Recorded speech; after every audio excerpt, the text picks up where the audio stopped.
All right. Over here, you will listen to the analysis this our amiable sister presented about Jaja of Opobo. You know, when we were growing up, we studied about Jaja of Opobo. We were taught in school about Jaja of Opobo. Jaja of Opobo, as we were taught, or as we were lectured in school, is one of the king in Nigeria that resisted the imperialists when they came for colonization and for slave trade. Even Jaja of Opobo was sent to exile. He was sent to exile as we were taught. In this video, this our sister gave an in-depth history about Jaja of Opobo. These are the history we ought to know. Time without number, we need to refresh our mind about our past heroes. Because this Jaja of Opobo is one of our past heroes. He was one of the people that resisted these imperialists. He resisted them. At the end of the day, he was betrayed. You know, some people don't know that the Igbo we have today is not the original custodian of authority before the colonization of before the imperialists came. This Igbo is a corrupt version of Eze and Obi. Before the coming of white men, we don't have Igbo. We don't have Igwe. There's nothing like Igwe. It was when they came, they introduced warrant chiefs. All these warrant chiefs they introduced are the people we are referring as Igwe today. Because our original Ezes and Obis resisted them. Not even Eze, Obi. Before they came, before the colonialists came, people who are heading our various towns, communities, villages, especially our town, are referred as Obi. I say whenever we see Obi, it's Obi of this community. But when they came, they tried to penetrate us. They discovered that we have, white men, they discovered that the kind of system we are practicing, the kind of government we are practicing, it will be very difficult for them to control us. They tried it in the north. It worked for them perfectly. The same thing with the west. It worked for them perfectly. But when they came to eastern part of Nigeria, they discovered that we have a decentralized system of government in the sense that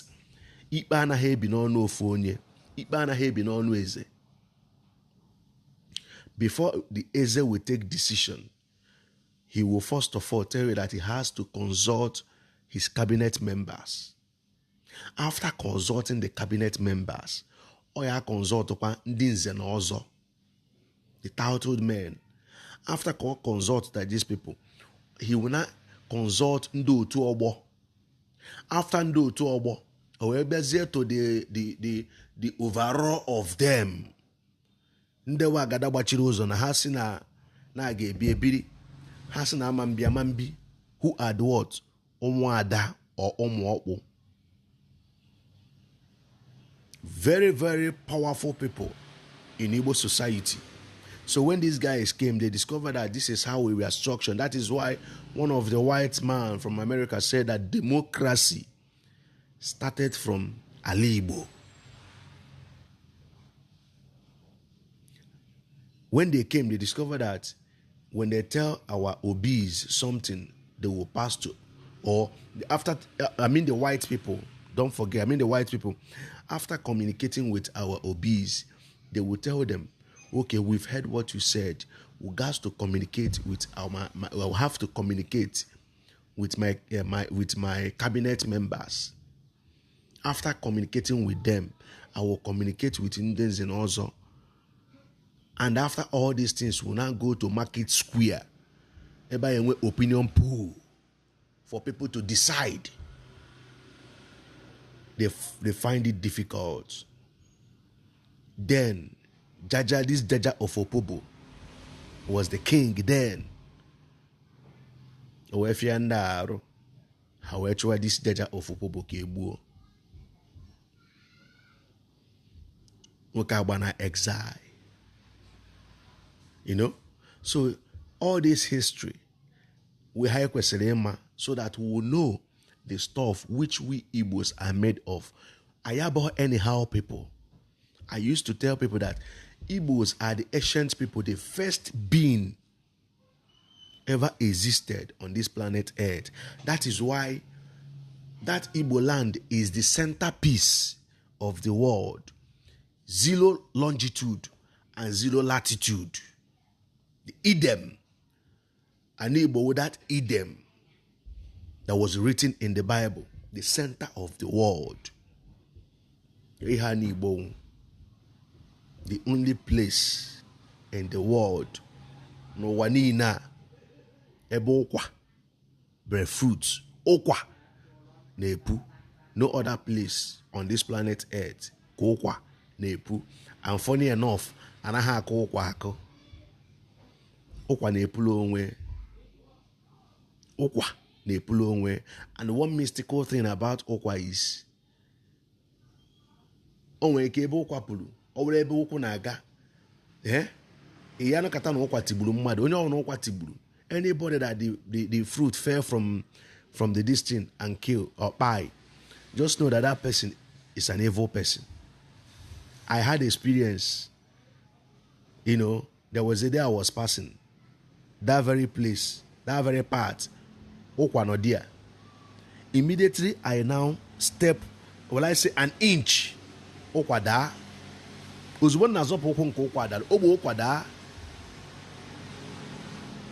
I was like asking myself, what if I told my father said no man team. No joke okwane. The only place on this planet Earth, Okwanepu, the center of the world. So all this history is what we need to know, so that you as an Igbo person, you know that you are a privileged person. Neighbor anyhow person. Whatever you are doing, you know that you are a special breed from a special tribe. Watch and listen to the in-depth analysis of this our amiable sister. She gave about Jaja of Opobo.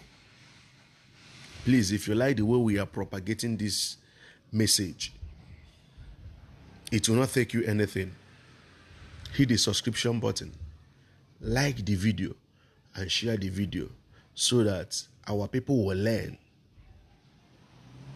at least to know who they are. Very, very important. As an Igbo person, you are not an anyhow person. Peace and love. They called him the most troublesome man in West Africa. But he wasn't a troublemaker. He was just a king, born a slave, crowned by his own will, and betrayed by an empire that feared his power. This is King Jaja of Opobo, the man who turned resistance into legacy. He was born around 1821 in Imo State. His name was Mbanaso Okwara Ozorumba. Some say rivals of his father sold him. He was taken as a boy and sold into slavery, ending up in Bonny, the biggest trade city in the Niger Delta. In Bonny, he worked under a wealthy chief called Madu. He started as a canoe paddler, hauling palm oil and goods through the creeks, But he was very clever. He learned how the trade worked. He learned how to read people, negotiate, build trust, And over time, he rose from servant to merchant. And by his 30s, this former slave had become one of Bonny's biggest traders.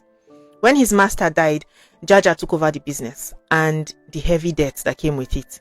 He paid it all off, rebuilt everything, grew richer than most chiefs. Even British officials, they noticed. One called him the most influential man on the Imo River.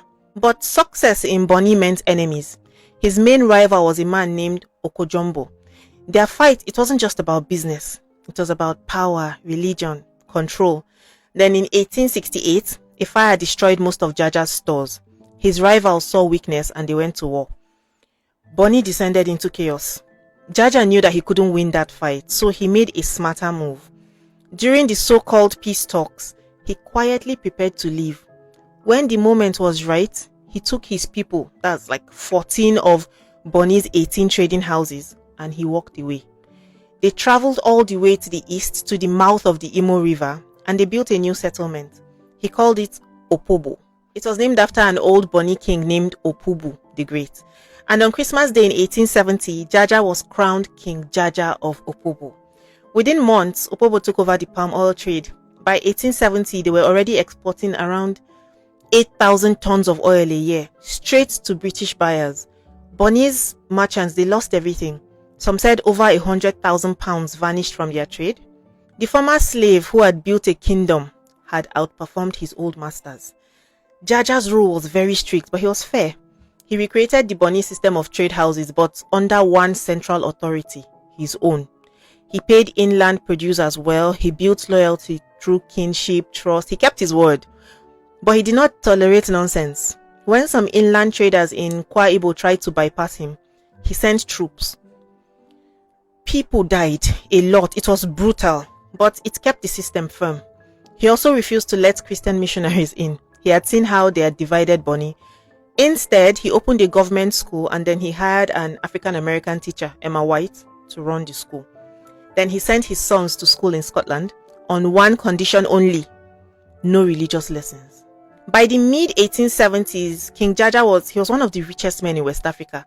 He had fleets of trade canoes, armed guards, respect across the Delta. He even helped Britain during the Ashanti War of 1873. Yeah, he sent men and supplies. Queen Victoria, she rewarded him with a sword of honor, calling him a friendly, independent ruler. But that peace, it didn't last. When European powers met at the Berlin Conference in 1884, they divided Africa among themselves. Britain wanted full control of the Niger Delta's oil trade. That same year, British consul Edward Heath, he arrived in Opobo with a treaty of protection.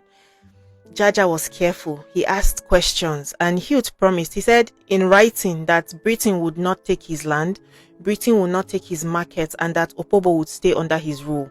Only after that promise did Jaja sign. But the ink did not even completely dry before Britain broke its word. In 1885, they declared the Oil Rivers Protectorate, claiming Opobo as British territory. Jaja protested. He sent envoys to London, reminding them, look at our treaty. They ignored him. Meanwhile, British traders like John Holt, they complained that Jaja was blocking their profits. He refused to open his rivers. He started exporting his palm oil directly to Liverpool, cutting out the European middleman completely. So Britain fought back economically. They ordered traders to stop paying him komi, that's the local duty on trade ships. That one, it hit Opobo's finances hard, but Jaja refused to bow. He quietly moved part of his wealth inland into Igbo territory. He was preparing for the worst. And the worst came in 1887. Britain sent Vice Consul Henry Hamilton Johnston with a gunboat. Johnston sent Jaja a polite note. Come and hear my message. You'll be free to go.